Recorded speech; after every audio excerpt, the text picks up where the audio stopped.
So what is critical damping? It is defined as that amount of damping due to which a freely excited system does not oscillate but returns to its original position in the shortest possible time. Okay, you have observed that in the video the movement is not more than 1/4 of a vibration cycle. Okay, uh, even very small. You can see, for example, this is one complete cycle.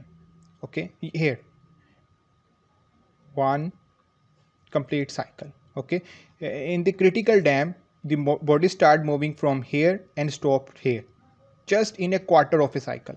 So that is saying here 1/4 of vibration cycle.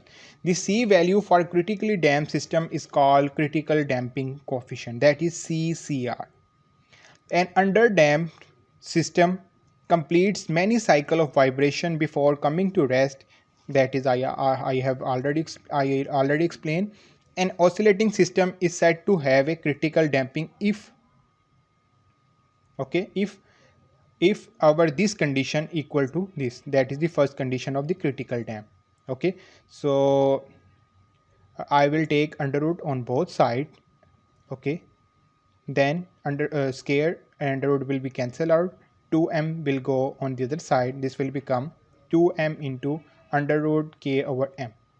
Okay, so this m is has the power 1, and this under the decimal, under the divider, that is m has the power 1 by 2. So I will take upward. 1 minus 1 by 2 again become half. So this is also under root, this is also under root, so this will become 2 under root km. Okay, so this is again the equation written here. Okay, we also know k over m is equal to omega. CCR is equal to 2m omega. We can also write 2 over omega, take on the other side, m will become CCR over 2 omega. Okay, here critical damping is equal to 2 km. Okay, here I have multiplied with k and divided by k. Okay, but I can when I have divided by k, the under the denominator I can write the k is equal to k square with under root. Okay, so that's why I have taken the k which is under root to the inside the under root. Sorry, the k outside will remain simple, and the divided by k square I have written under root k square, that is again same k, and that will go under the under root. Okay, so k will be cancelled out, that will become m over k. Okay, that will become m over k, and m over k that is on the upper side. When I will take under the denominator, this will become k over m. So we already know the k over m is equal to omega, so that is equal to 2k over omega. You can also verify by just manual calculations. Okay, this c over 2m, c over 2m here, c over 2m, m is c critical over 2 omega, c critical over 2 omega, 2 will be cancelled out. Okay, c over c critical, omega will go upside, the c over c critical multiply with omega. Okay, the c over c critical is called damping ratio. Here I have written damping ratio is equal into omega. Okay, that is equal to c over 2m.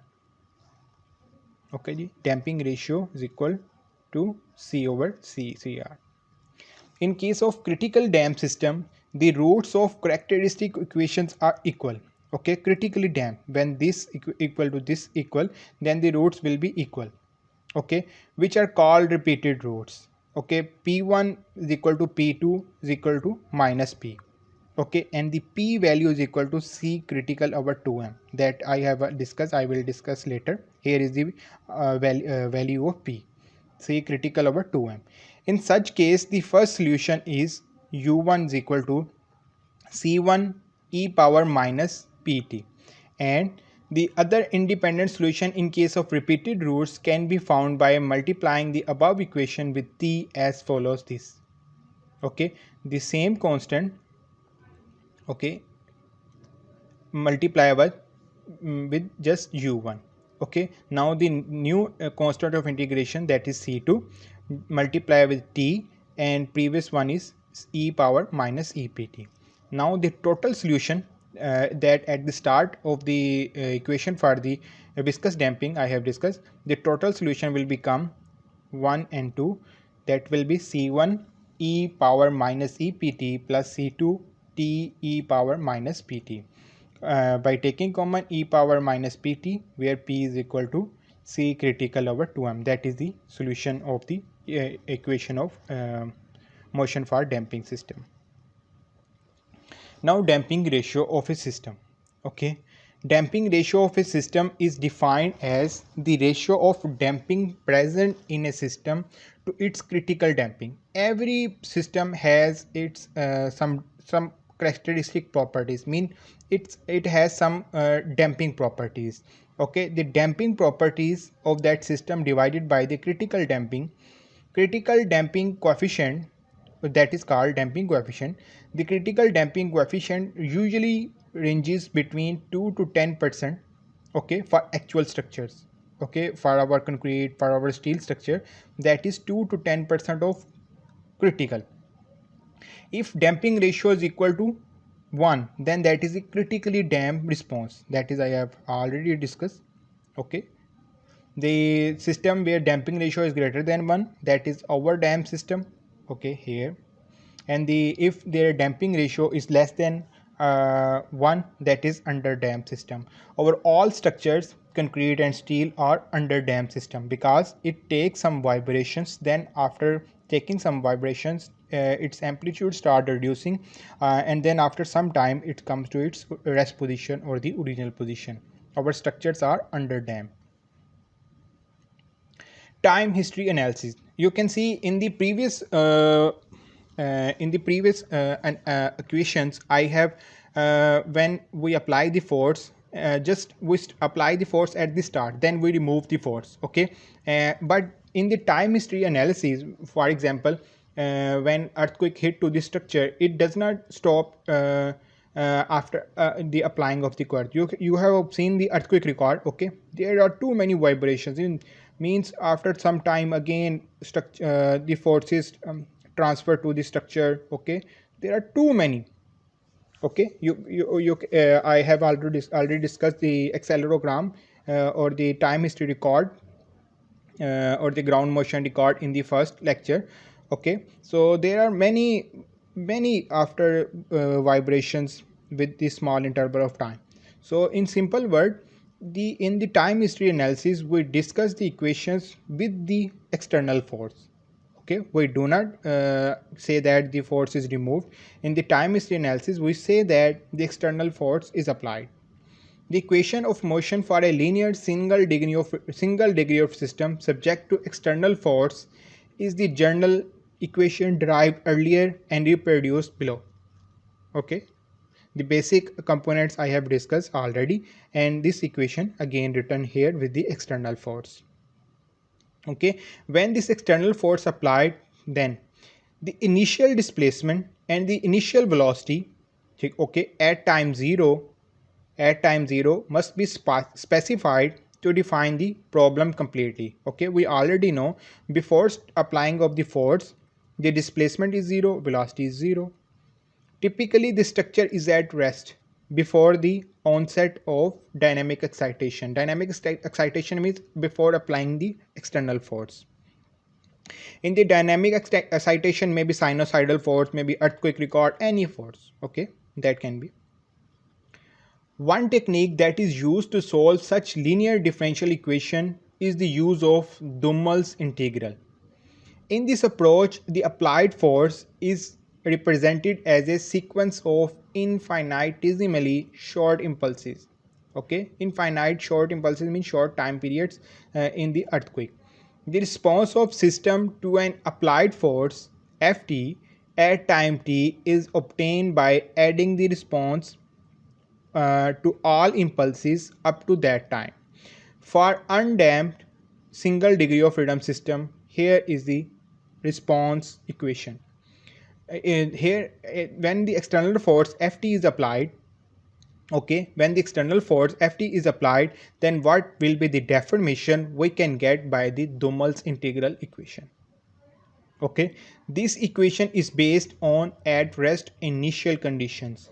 The variable tau is an intermediate time variable. Okay, for example, again, when in the earthquake record you will see the first time step, second time step, there are after time steps there is a variation of earthquake records, earthquake amplitudes. Okay, similarly, the previous equation for undamped system means without damping. In this equation is for damping. Using the symbol WD for the damp angular velocity and damping ratio for the critical damping coefficient, the solution can be written as this. Okay, this is the response displacement equal to 1 over mass uh, damped frequency integral from 0 to t, from 0 to t time. Ft is the external force, e power damping coefficient natural frequency.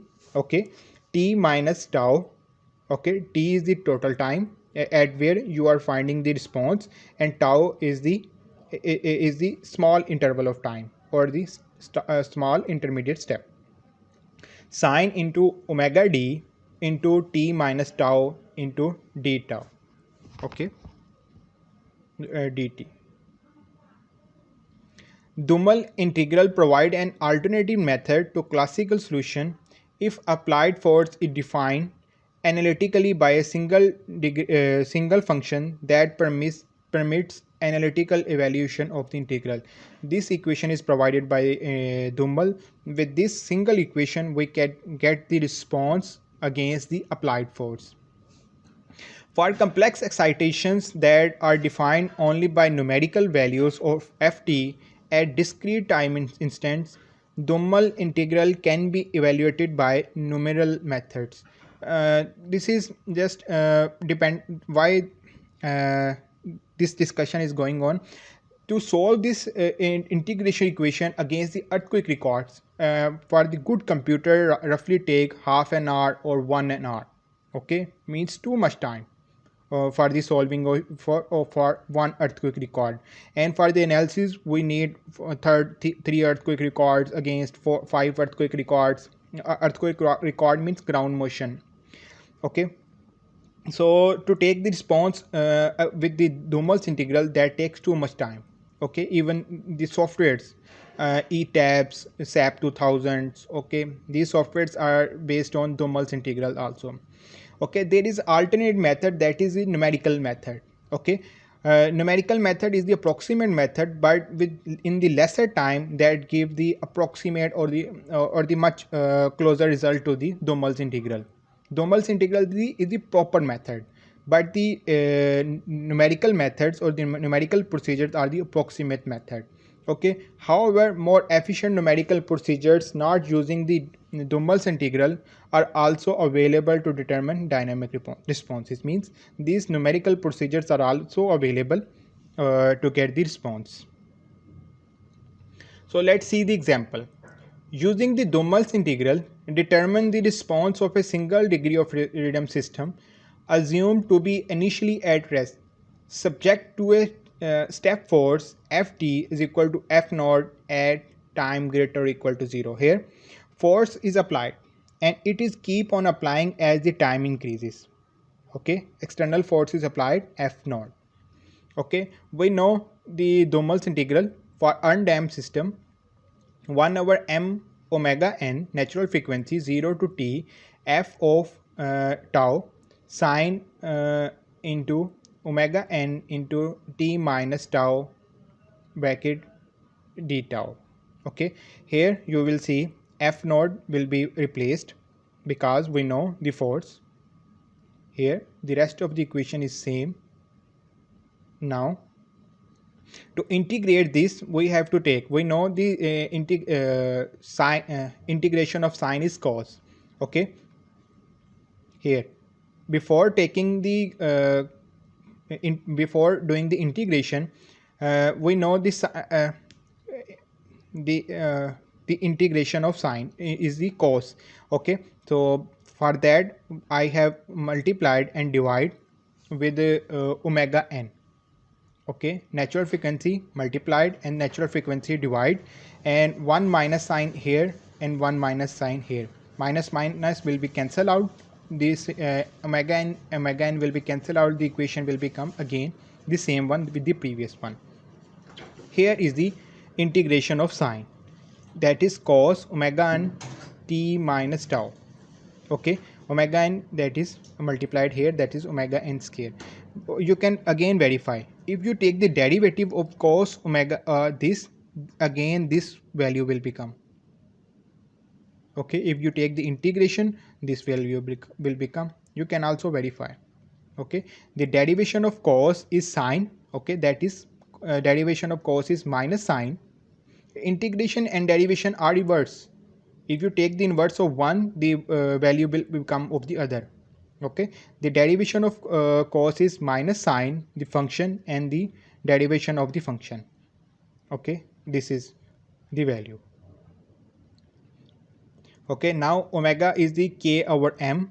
Omega square will be cancelled out with the under root. This will become k over m. M will be cancelled out. The response will become f naught over k 1 minus cos omega n t. We did in a journal form. Okay, for any value of force you can determine the response of the system. Okay, for undamped system you will use the undamped equation. For the damped system you will use the damped system equation. Okay, so that's all for today's lecture. Have a nice day.